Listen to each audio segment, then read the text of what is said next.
Is Genshin Impact ending soon? More specifically, what's going to happen once Genshin Impact's main storyline ends? We can see that thanks to the Teyvat chapter storyline video, by the time Natlan's Archon quests come to an end, we'll be over halfway through the main Genshin Impact story. In addition, we can also see from that video that after Natlan, we only have 2 regions left to unlock, Snezhnaya and Khaenri'ah. Since a new region releases every year, that means that all of Genshin Impact's regions will be playable in just a couple of years' time, and Genshin Impact's main story will also come to an end during this time. So it begs the question, will Genshin Impact itself be ending in a few years' time after the main story ends? And if not, what's going to keep it from losing relevancy?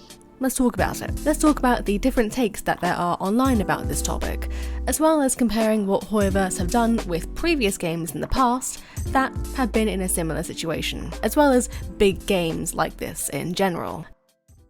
Let's talk about the title of the video, Teyvat Chapter Storyline. There are takes online that because it's called the Teyvat Chapter Storyline, it implies that Teyvat is just one chapter, and that there will be many other chapters to come once the Teyvat storyline comes to an end.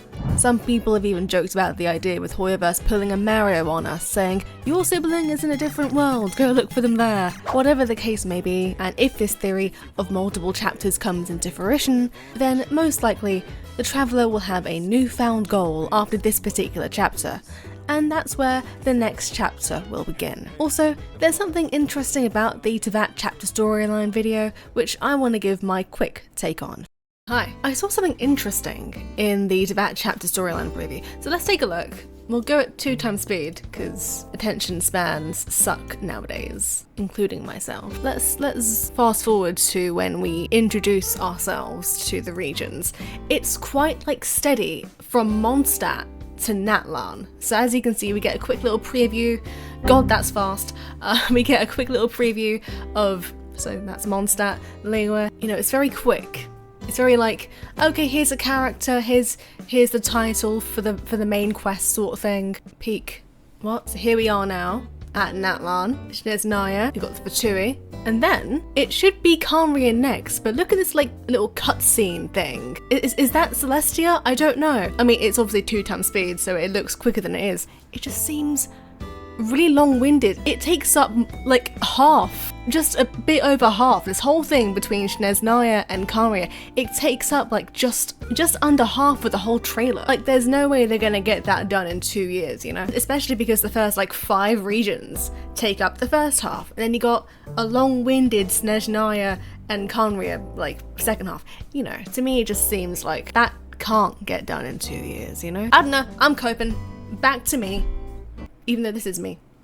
Back to me! Now see, I was someone who didn't believe in the whole chapter thing, since I thought chapter meant Mondstadt was a chapter, Liyue was a chapter, etc, etc. That's what I thought the chapter meant in the title. However, if you remember the Harbinger trailer that released a few years ago, that trailer is called the Teyvat Chapter Interlude Teaser, which to me kind of solidifies the whole chapter theory, at least in my head.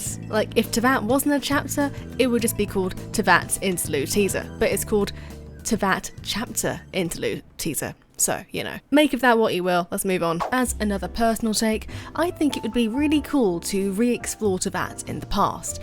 During the time before the war that destroyed Khaenri'ah, we could meet the other Archons and other deities in their prime, and truly see how advanced the human civilization was in Khaenri'ah. I think that'd be cool to see. Imagine seeing Zhongli in his prime.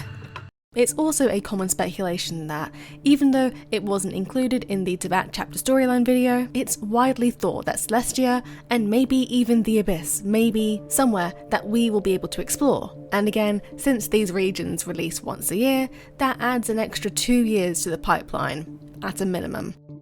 Moving on from that video, let's talk about an example of how Hoyoverse overcame a similar situation, with Honkai.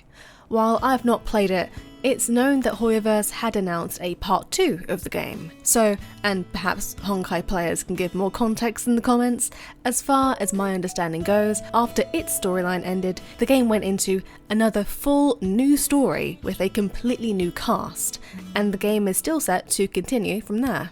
Because of this is the basis for players online to suspect that a Genshin 2 will come after the main storyline ends. It's a really similar theory to Teyvat being a chapter, but people may think that a whole new Genshin game in general may come out of this, rather than the base Genshin game being expanded. I prefer the idea of the base game being expanded, but I can see why people think about this idea, especially with how games have done this in the past. Regardless, both these theories surround the belief that the game won't fade into obscurity once we get to Khaenri'ah, nor will it lack content after this part of the story ends. The Part 2ification of Honkai has set a positive tone for the future of Hoyoverse's newer games, which includes Genshin. Live service games such as this, and even World of Warcraft, games that are far older than Genshin, have yet to shut down their servers, and it seems like there are no plans for them to do so. World of Warcraft has been going on for 20 years, and Honkai Impact, a Hoyoverse game, has been going on for 8 years. And both show no signs of stopping. Given how popular Genshin is in the current gaming landscape, I'm sure this longevity will apply to it as well. Finally, and according to a rumour, Hoyoverse said themselves that from 2021, Genshin Impact had about 10 to 12 years to it. Genshin Impact had initially set out to be a 5 to 6 year long project, but that apparently got extended because Genshin became so incredibly popular. Since it's 2024, so 3 years after that statement was rumoured, we still have many years to go until that rumoured timeline ends. And the general consensus when discussing this topic is that the hype for Genshin might die down at around the year 2030. Plus, there's still so many holes, lore-wise. Like, let's talk about characters. Venti has yet to get a second story quest. We still have so many Harbingers who have yet to become playable. Dane isn't playable still after all these years. Skirk has recently appeared in Fontaine and has no signs of being playable yet. And Varka, who we've known about since Mondstadt, Varka still isn't playable. What's happened to Varka, you know? And that's just at a minimum. Genshin is still one of the biggest games right now, and it's just too much of a cash cow for Hoyoverse to just end it.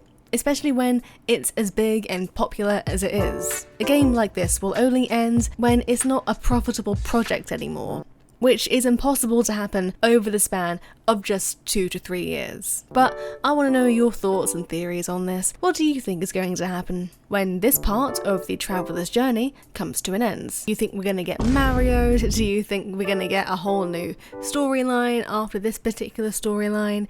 Is Teyvat just a chapter? Are we getting Genshin 2?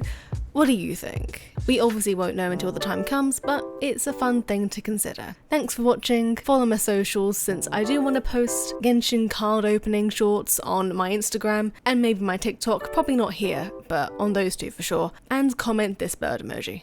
Peace.